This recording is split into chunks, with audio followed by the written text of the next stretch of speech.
10,000 mga kababaihan ang lalahok sa Lactasid 2025 Run Philippines. Katuwang ang Anlin sa darating na Oktubre sa UP Diliman.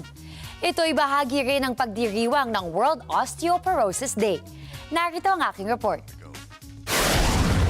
Naitala ng 2025 Lactasid Women's Run PH empowered by Anlin ang kasaysayan matapos makapagtipon ng 10,610 na kababaihan na nagrehistro para sa event na gaganapin sa October 19, 2025 sa UP Diliman sa Quezon City.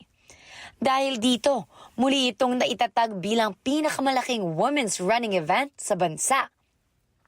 Isinusulong ng Lactasid ang kalusugan at kumpiyansa ng kababaihan sa pamamagitan ng tamang pangangalaga sa katawan.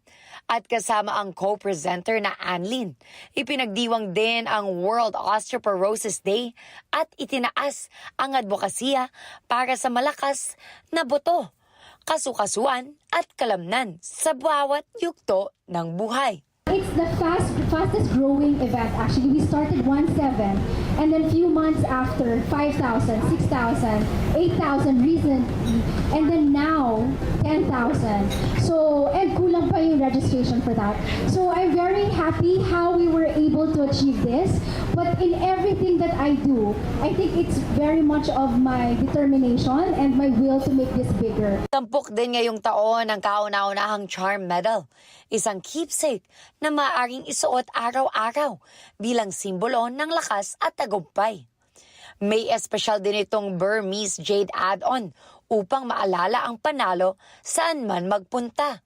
Really about empowering women, pushing them to be better, making them feel confident, and which exactly aligned with Lactasid's purpose, which is to advocate for skin love and also help build and empower women's confidence. Sa record-breaking na bilang ng mga kalahok, matibay na advokasya sa kalusugan at kakaibang karanasan sa pagtakbo ay pinatunayan ng Lactasid Women's Run PH empowered by Anlin na ito ang pinakaabangang women's running event sa bansa.